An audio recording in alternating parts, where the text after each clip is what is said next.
Bab 2300, mentah 2407, mengganti kerugian. Pria parubaya berpakaian ungu itu bernama Zhang Ping. Dia adalah tamu pangeran ke-18 dan merupakan puncak kaisar berdaulat tiga Vena. TL Note, Zhang Ping ini jelas bukan Zhang Ping yang sama, yang muncul di IMDC 2238, Row 2345. Kultivasi mereka sangat berbeda, dan tidak ada banyak waktu antara dulu dan sekarang, jadi Zhang Ping ini hanya bisa berbeda. Mereka yang bisa berkultivasi menjadi kaisar yang berdaulat sebelum usia 500 tahun semuanya adalah orang-orang yang luar biasa. Mereka yang bisa berkultivasi menjadi kaisar berdaulat tiga Vena adalah bakat luar biasa, yang dapat dianggap sebagai ahli di ibu kota kekaisaran Yan City. Namun, mereka hanya rata-rata di antara banyak tamu pangeran. Karena orang-orang ini diusir oleh tamu pangeran ke-13, mereka merasakan kebencian di hati mereka. Kemunculan Xiao Chen yang tiba-tiba segera memberi mereka ide-ide jahat. Dihasut oleh Zhang Ye, keserakahan muncul di hati orang-orang ini. Ketika mereka melihat bahwa mereka memiliki keunggulan dalam jumlah, mereka menjadi lebih ganas. Apa yang salah? Apakah Tuan Muda Xiao tidak mau? Dalam hal ini, jangan salahkan kami karena menjadi pengganggu. Saya percaya bahwa mengingat usia Anda yang masih muda, Anda tidak akan mau dipaksa keluar dari makam kaisar Yan kuno begitu cepat, kan? Kata Zhang Ping setengah baya berpakaian ungu sambil tersenyum jahat. Dia berpikir bahwa dia telah menangkap kelemahan Xiao Chen dan bahwa Xiao Chen tidak akan berani melawan. Ketika Xiao Chen mendengar ini, dia tersenyum bukannya marah. Setelah beberapa pemikiran, dia berkata, setelah banyak tertunda oleh Anda, saya mungkin tidak akan mendapatkan banyak manfaat dari warisan api guntur ini. Sudahlah, aku akan mengganti kerugianku darimu. Petik 2. Brat, kamu pasti sedang bermimpi. Seorang pria dengan temperamen yang berapi-api keluar dari kerumunan. Orang ini adalah kaisar berdaulat tiga Vena dengan tubuh yang tangguh dan kekar. Dengan satu pandangan, dia dengan jelas mengembangkan teknik budidaya tempering tubuh khusus. Tuan ini akan memberimu pelajaran. Tinju pemecah bintang. Ledakan. Begitu pria ini mengepalkan tinjunya, dia menembakkan kekuatan ledakan. Angin cepat, seperti pedang melolong. Advertisement. Namun, cahaya tinju pria ini bergerak lebih cepat daripada angin kencang. Dia bergerak seperti kilat, langsung melemparkan pukulan. Seperti namanya, tinju pemecah bintang bisa menghancurkan bintang kecil di wilayah luar saat dipraktikkan hingga puncaknya. Mengingat kultivasi pria ini, dia jelas telah mempraktikkan teknik tinju ini hingga puncaknya. Jika dia berada di wilayah luar, dia bisa menghancurkan sebuah bintang, yang akan terlihat sangat berlebihan. Api lilin yang bergoyang muncul di mata Xiao Chen saat dia langsung mengeksekusi mata naga lilin. Gambar kepala naga lilin muncul di belakang Xiao Chen dan membuka matanya. Api es yang tak terlihat menembus tubuh pria itu. Sebelum Xiao Chen, kecepatan ledakan pria itu melambat. Berlutut, Xiao Chen berteriak dingin ketika pria itu mendekat. Kemudian, dia mengangkat kakinya dan menghancurkan tempurung lutut pria itu. Celepuk, pria itu berlutut di depan Xiao Chen dan mengeluarkan tangisan yang menyedihkan. Advertisement. Api es menyebar ke seluruh anggota tubuh, tulang, organ dalam, dan kolam jiwa pria itu, menenggelamkannya dalam rasa sakit yang tak tertahankan yang membuatnya menginginkan kematian. Xiao Chen, yang sudah memiliki Ice Dao Domain lapisan keempat, menunjukkan kekuatan luar biasa saat mengeksekusi mata naga lilin. Dengan satu tendangan, Xiao Chen menaklukkan kaisar berdaulat tiga Vena. Kengerian melintas di mata para tamu lain, yang merasa terkejut. Kekuatan Xiao Chen jauh melampaui harapan mereka. Aku kalah. Pria yang berlutut di tanah tidak tahan dengan rasa sakit dari nyala es. Namun, dia tidak bisa mengobati lukanya dengan tenang di hadapan Xiao Chen. Dengan demikian, dia hanya bisa kehilangan semuanya, serahkan harta karun dan transfer setengah dari Dragon Essence kalian. Kalau tidak, kalian semua bisa lupa untuk pergi, tuntut Xiao Chen dengan dingin saat tatapannya menyapu para tamu yang ingin merampoknya. Semuanya, jangan panik. Tidak peduli seberapa kuat dia sendirian. Jika kita semua menyerang bersama, bahkan jika beberapa dari kita mati, kita masih bisa menaklukkannya. Pria parubaya berpakaian ungu yang pertama kali berbicara berteriak cepat ketika dia melihat situasinya, ingin meningkatkan moral. Pria berpakaian ungu itu benar. Xiao Chen tidak bisa mengalahkan begitu banyak kaisar berdaulat. Namun, dia telah melupakan satu hal, jika Xiao Chen ingin pergi, bahkan jika ada dua kali lipat kaisar berdaulat, mereka tidak dapat menahannya di sini. Xiao Chen memegang posisi yang tak terkalahkan. Namun, orang-orang ini datang dengan pangeran yang berbeda dan hanya memiliki persahabatan yang dangkal. Bagaimana mereka bisa mengambil risiko kematian untuk mengepung Xiao Chen? Itu hanya angan-angan. Sial, Zhang Ping mengamuk di dalam hatinya. Dia tahu bahwa jika dia tidak memimpin dalam pertempuran untuk menunda Xiao Chen, yang lain tidak akan bergerak. Xiao Chen, jangan sombong. Suara mendesing. Sebuah cahaya pedang muncul. Zhang Ping memimpin dan menyerang Xiao Chen. Lampu pedang tajam langsung menutupi Xiao Chen. Zhang Ping tidak berani ceroboh, jadi dia tidak menahan apapun. Zhang Ping menggabungkan energi surgawi, energi jiwa, domain Dao, dan semua yang dia pelajari ke dalam cahaya pedangnya. Suara mendesing. Suara mendesing. Suara mendesing. Namun, Zhang Ping seharusnya tidak pernah mengeksekusi teknik pedang sebelum seseorang yang memahami pedang besar Dao. Itu seperti mempermalukan dirinya sendiri di hadapan seorang ahli. Kamu bahkan belum memahami saber grid Dao, dan kamu berani menggunakan pedang di depanku. Siapa yang memberimu keberanian ini? Xiao Chen mengejek, tidak bergerak. Dia dengan santai berkelok-kelok di sekitar lampu pedang, yang penuh dengan celah untuknya. Xiao Chen hanya berjalan melalui gerakan pedang yang tampak ganas dan tirani tanpa batas bagi orang lain, tidak membiarkan lampu pedang menyentuh pakaiannya. Melihat beberapa orang mencoba menyelinap pergi, Xiao Chen tidak lagi menunda. Dia meletakkan tangan kanannya di gagang di atas bahunya dan berkata dengan dingin, itu bukan caramu menggunakan pedang. Dentang. Xiao Chen menggambar Tyrant Sabre. Ketika didukung oleh domain Sabre Dao, dia dengan mudah menghancurkan gerakan pedang Zhang Ping begitu dia menarik pedangnya, lalu menebasnya. Sial. Xiao Chen menjatuhkan pedang di tangan Zhang Ping. Sebelum kekuatan besar, Zhang Ping tidak bisa menahan sama sekali, langsung jatuh ke tanah. Kamu bisa tetap berbaring. Xiao Chen bahkan tidak melihat. Dia memutar Tyrant Saber dan menikamnya secara terbalik. Zhang Ping menjerit kaget saat Tyrant Saber menusuk dadanya, menjepitnya ke tanah. Secara bersamaan, God Shadow Bow muncul di tangan Xiao Chen. Dia mengeluarkan Divine Seal-nya dan menarik kembali talinya. Kemudian, dia melepaskan, menembakkan panah. Panah menembus dada dua kaisar yang berdaulat yang telah menyelinap pergi dan menginjak jembatan gantung rantai logam. Tentu saja, mereka jatuh.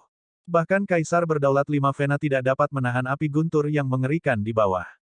Secara alami, hanya kematian yang menunggu mereka berdua. Apakah masih ada yang ingin pergi? Busur di tanganku bernama God Shadow. Bahkan kaisar berdaulat kesempurnaan besar akan kesulitan untuk memblokir panah darinya. Hanya ada satu jalan kembali. Jika Anda berani, Anda bisa mencobanya. Petik 2. Xiao Chen berbicara dengan santai. Nada suaranya tidak terdengar seperti salah satu kaisar berdaulat 2 Vena. Pemandangan ini membuat para tamu tercengang. Xiao Chen dengan mudah mengalahkan 2 kaisar berdaulat 3 Vena dengan mengangkat tangannya. Kecakapan tempur seperti itu sudah menyaingi kaisar berdaulat 5 Vena.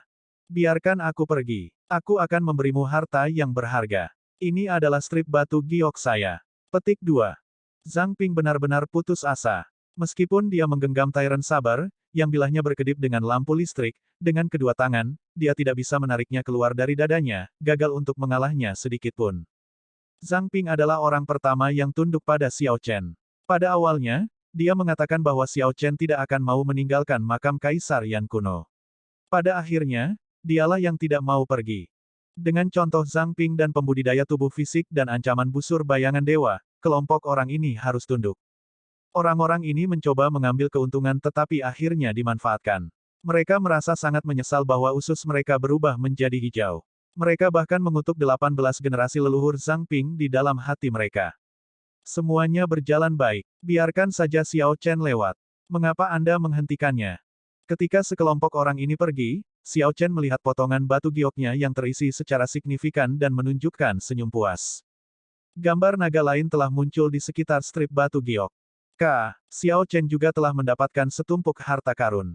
Ada ramuan Great Desolate Aeon yang berharga, material Divine kuno, dan jiwa binatang buas, panen yang kaya.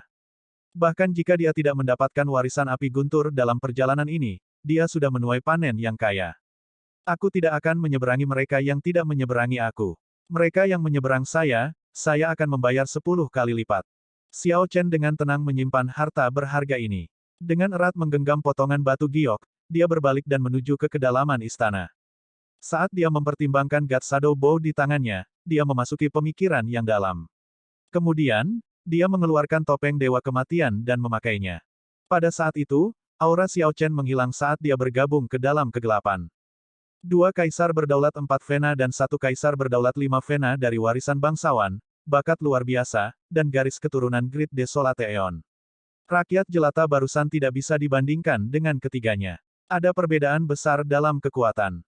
Jika Xiao Chen bisa menghabisi atau melukai salah satu dari mereka, melawan mereka akan lebih mudah. Tanda pisah. Di kedalaman warisan api guntur, Tuo Baiyun, Qin Yu, dan Qin Liang bertarung melawan sekelompok iblis guntur dan iblis api. Ini adalah roh yang lahir secara alami di dunia, bukan hal-hal dari daging fisik. Mereka tidak memiliki kecerdasan yang tinggi tetapi sangat sulit untuk dihilangkan. Kekuatan ofensif mereka bahkan lebih mengerikan. Hal yang paling bermasalah adalah jika mereka tidak terbunuh dengan satu pukulan, iblis guntur dan iblis api akan pulih dengan cepat. Ini memungkinkan warisan api guntur untuk memblokir serangan banyak pangeran dan tetap tak terkalahkan.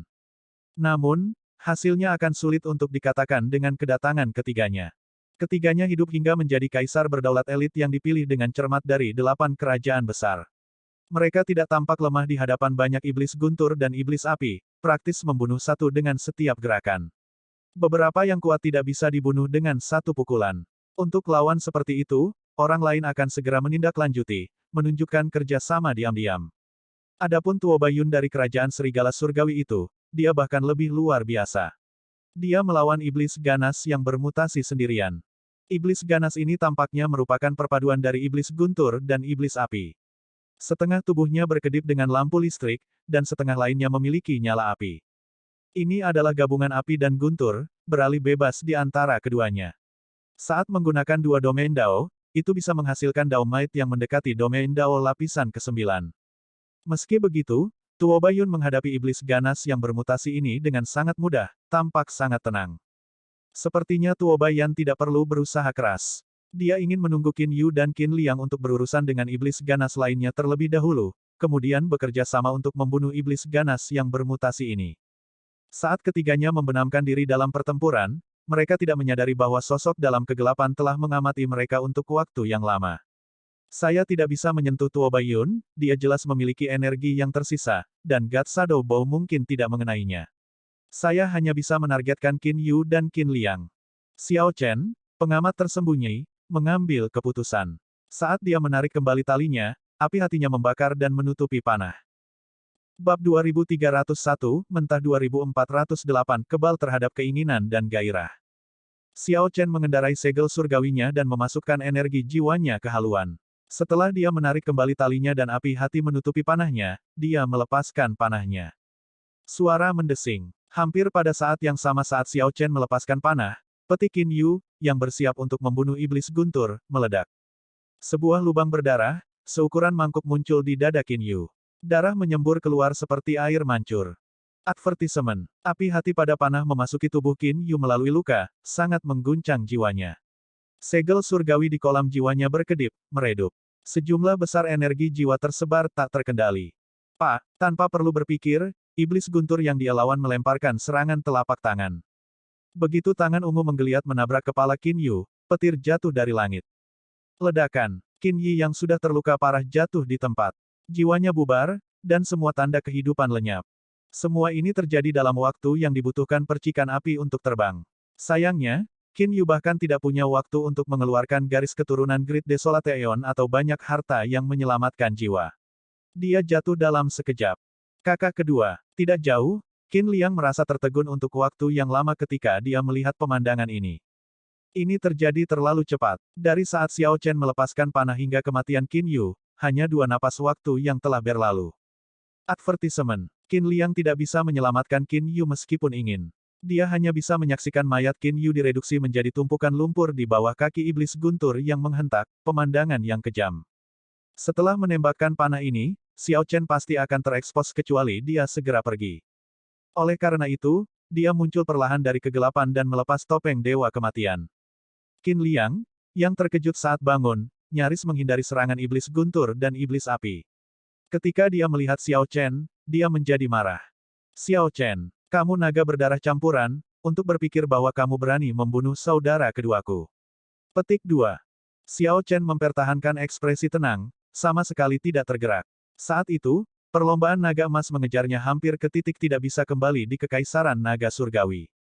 Setelah melarikan diri dengan banyak kesulitan, Xiao Chen telah bertemu dengan dua upaya pembunuhan, setiap kali hampir mati. Bagaimana Xiao Chen bisa bersikap mudah ketika dia bertemu dengan seorang ahli ras naga emas? Advertisement. Akankah Xiao Chen menunggu pihak lain datang dan membunuhnya? Itu tidak mungkin. Tidak ada terburu-buru. Anda akan segera bergabung dengannya. Petik 2. Xiao Chen mengaktifkan Alloy Dragon Armor. Lampu listrik berkedip, dan baju besi perak menyelimuti seluruh tubuhnya. Motif naga ungu bersinar, dan liontin skala terbalik tergantung di dahinya. Setelah dia mengaktifkan Alloy Dragon Armor, auranya melonjak. Udara yang dia keluarkan berubah. Ketajaman yang ditarik muncul. Dragon Might yang menyebar tampak substansial. Aku tidak datang untuk mencarimu. Untuk berpikir bahwa Anda mengambil inisiatif untuk mengirim diri Anda kepada saya. Kamu pasti lelah hidup. Melihat bahwa Xiao Chen tidak melarikan diri tetapi malah menyerangnya, Qin Liang tertawa sinis. Armor naga emas muncul padanya, keemasan dan berkilauan dengan gambar naga beterbangan, tetapi secara signifikan lebih rendah daripada armor naga paduan Xiao Chen. Tuo Baiyun, yang melawan iblis api guntur, sedikit mengernyit. Dia ingin membantu, tetapi dia tidak bisa ceroboh dengan iblis api guntur di depannya. Dia tidak bisa membebaskan dirinya begitu saja. Jika Tuo Baiyun pergi dan iblis api guntur kembali ke puncaknya, usahanya sebelumnya akan sia-sia.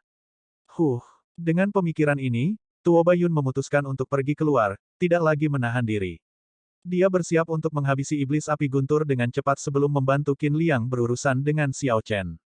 Menurut pendapat Tuo Baiyun, jika Xiao Chen tidak menyerang Qin Yu secara diam-diam, dia mungkin tidak akan berhasil membunuh Qin Yu, jadi setidaknya Qin Liang tidak akan kalah dari Xiao Chen. Satu pemikiran bisa mengubah banyak hal. Pikiran inilah yang menentukan nasib Qin Liang. Tinju Naga Kaisar, tinju naga tertinggi. Xiao Chen dan Qin Liang saling menyerang. Segera, auman naga terdengar, dan gambar naga terbang. Satu sisi mengeksekusi keterampilan sempurna ras naga emas, tinju Kaisar Naga. Sisi lain mengeksekusi tinju naga tertinggi. Tinju naga kaisar dikenal sebagai teknik serangan terkuat dari ras naga. Tidak ada teknik tinju yang bisa menandinginya, asalkan tinju naga tertinggi tidak muncul. Dalam beberapa saat, Xiao Chen dan Qin Liang bertukar 100 gerakan. Dalam setiap pertukaran pukulan dan gerakan, Qin Liang akhirnya dirugikan. Tidak peduli bagaimana Qin Liang pulih dari setiap gerakan, dia tidak bisa menang. Bahkan yang lebih kritis, Xiao Chen benar-benar menekan kekuatan naga emas Qin Liang. Naga emas di tubuhnya bahkan tidak berani mengangkat kepalanya. Qin Liang segera merasa bingung. Naga emas adalah pemimpin dari garis keturunan naga surgawi. Selain naga langit, ras naga apa lagi yang bisa menekan naga emas? Qin Liang tidak tahu bahwa Xiao Chen memiliki garis keturunan Azure Dragon. Selanjutnya, itu diberikan garis keturunan kerajaan Azure Dragon oleh catatan silsilah kerajaan. Naga berdarah campuran yang tidak penting. Beraninya kau begitu berani di sini. Kembali. Qin Liang berteriak. Menyerah untuk melawan Xiao Chen dengan teknik tinju, dia mengeluarkan pedang yang memancar dari Kaisar Naga Might. Ini adalah alat jiwa kelas rendah. Lebih penting lagi, itu berisi Emperor Dragon Might dari Divine Dragon Empire. Alat jiwa kelas rendah biasa jauh dari sebanding dengan pedang ini. Pedang yang menyilaukan itu melepaskan cahaya terang yang samar-samar tampaknya memiliki gambar naga yang tak terhitung jumlahnya yang berlutut menyembah di dalamnya, berbicara tentang kemuliaan kuno ras legendaris. Kaisar Naga mungkin memberi tekanan seperti gunung pada Xiao Chen. Pikiran untuk tunduk benar-benar muncul di hatinya. Ini adalah rasa hormat tertinggi yang dimiliki garis keturunan Dragon Rache untuk Kaisar Naga mereka. Saat bertemu dengan pedang ini, itu seperti Kaisar yang secara pribadi mendatangi semua murid Dragon Rache. Kamu naga darah campuran yang tidak penting, mengapa kamu masih tidak berlutut? Petik 2. Ekspresi sombong muncul di wajah Qin Liang. Dia berpikir, Anda cukup luar biasa untuk bisa memaksa saya untuk menarik pedang ini. Namun, ini berakhir sekarang. Kurang pengetahuan. Xiao Chen tersenyum dingin di dalam hatinya. Itu hanya pedang suci palsu dan bukan pedang naga kaisar yang asli. Xiao Chen tidak memilih untuk menghindar atau melarikan diri, malah maju. Kemudian, dia menggambar alat jiwa pedang pembunuh surgawi sebelum tatapan terkejut Qin Liang. Sial, ketika pedang dan pedang bentrok, Qin Liang, yang diharapkan untuk mengklaim di atas angin, memuntahkan seteguk darah dan terhuyung mundur 3 langkah. Telapak tangan kanan Qin Liang yang menggenggam gagang pedang robek. Seluruh lengannya mati rasa. Itu adalah pembunuh surgawi, alat jiwa yang berharga dari ras nagaku. Itu sudah hilang untuk waktu yang sangat lama. Kenapa ada di tanganmu? Kamu terlalu banyak bicara. Qin Liang, yang awalnya dirugikan, panik. Namun, Xiao Chen tidak memberinya kesempatan lagi untuk berbicara. Menggunakan kekuatan pembunuh surgawi, Xiao Chen mengeluarkan aura tajam dan mengamuk. Itu tidak baik. Tuo Baiyun, yang saat ini bertarung melawan iblis api guntur, merasakan kekuatan pembunuh surgawi, dan dia melihat ke arah pertarungan keduanya. Ini segera mengejutkan Tuo Baiyun. Memikirkan bahwa Xiao Chen mendorong Qin Liang, Kaisar berdaulat 4 Vena yang bonafit dengan garis keturunan naga emas, ke dalam kesulitan yang begitu parah. Belum lagi ditutupi luka, bahkan setelah Qin Liang mengaktifkan garis keturunannya, dia tetap dirugikan. Namun, gelombang kejut dari serangan Thunder Flame Devil menyerang Tuo Baiyun selama momen gangguan ini, mengguncang pikirannya dan menyebabkan ki dan darahnya bergejolak. Sial, Tuo Baiyun ingin membantu, tetapi dia tidak bisa, menjadi semakin bingung. Awalnya, dia ingin berurusan dengan iblis api guntur dengan cepat, tetapi dia malah terluka. Saudara Tuoba, selamatkan aku. Setelah Xiao Chen menjatuhkan pedang Kaisar Naga di tangan Qin Liang yang ketakutan memanggil bantuan. Menyelesaikan yang duniawi. Apakah Tuo Baiyun memutuskan untuk membantu atau tidak, Xiao Chen tidak berniat membiarkan Qin Liang hidup. Bahkan jika dia harus menahan serangan dari Tuo Baiyun, dia harus membunuh orang ini hari ini. Keabadian tetap ada setelah duniawi diselesaikan. Pembunuh surgawi melepaskan cahaya pedang abadi dari pedangnya. Xiao Chen berubah menjadi budak kuno tanpa ekspresi. Semua emosi dan keinginan menghilang.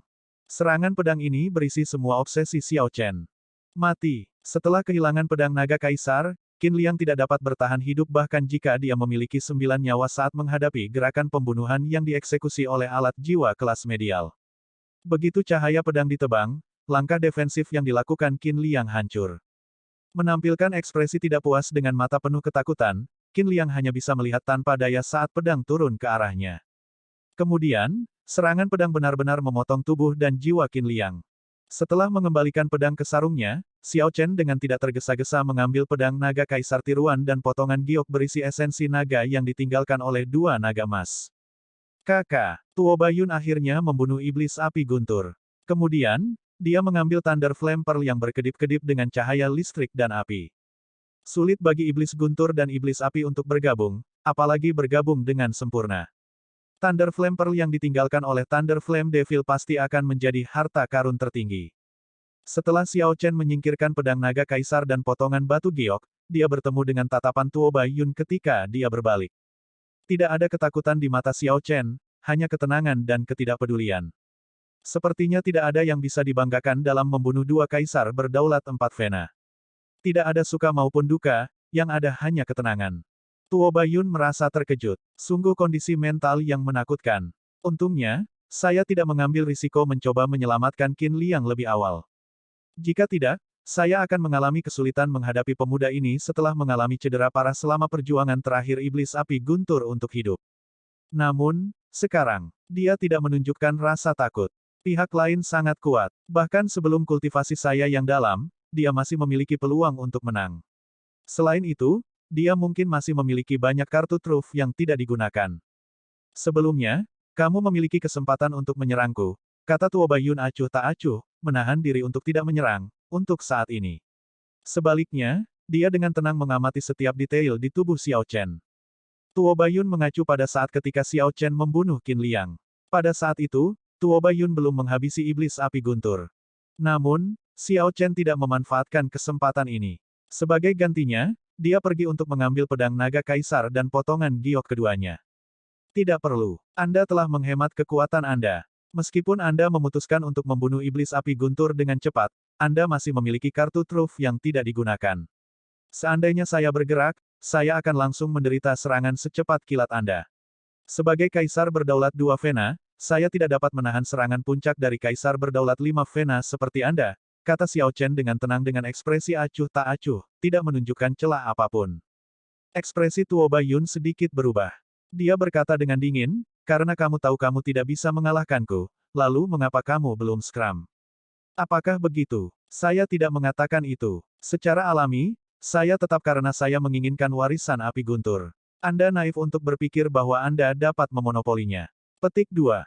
Xiao Chen melihat melalui pikiran pihak lain dan menunjukkan ekspresi mengejek di matanya.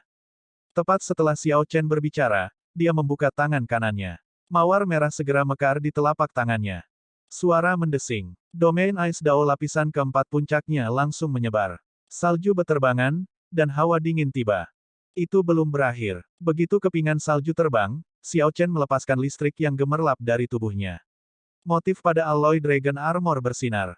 Ketika didukung oleh Alloy Dragon Armor, puncak domain Thunder Dao lapisan kelima Xiao Chen maju 2 lapisan, mencapai domain Dao lapisan ke-7 yang menakutkan. Ketika Xiao Chen melapisi domain Ice Dao dan domain Thunder Dao-nya, Dao Might-nya melonjak ke tingkat domain Dao lapisan ke-9. Begitu Xiao Chen membuka tangannya, auranya meroket. Sekarang, itu tidak lagi tampak lebih lemah dari Tuo Baiyun, pada kenyataannya, itu bahkan tampak sedikit lebih kuat. Datang, biarkan saya melihat kualifikasi apa yang Anda miliki untuk membuat saya nyah. Petik 2. Kelaparan pertempuran berkobar di mata Xiao Chen saat dia menatap Tuo Baiyun dengan tenang dan mengambil inisiatif untuk menantangnya.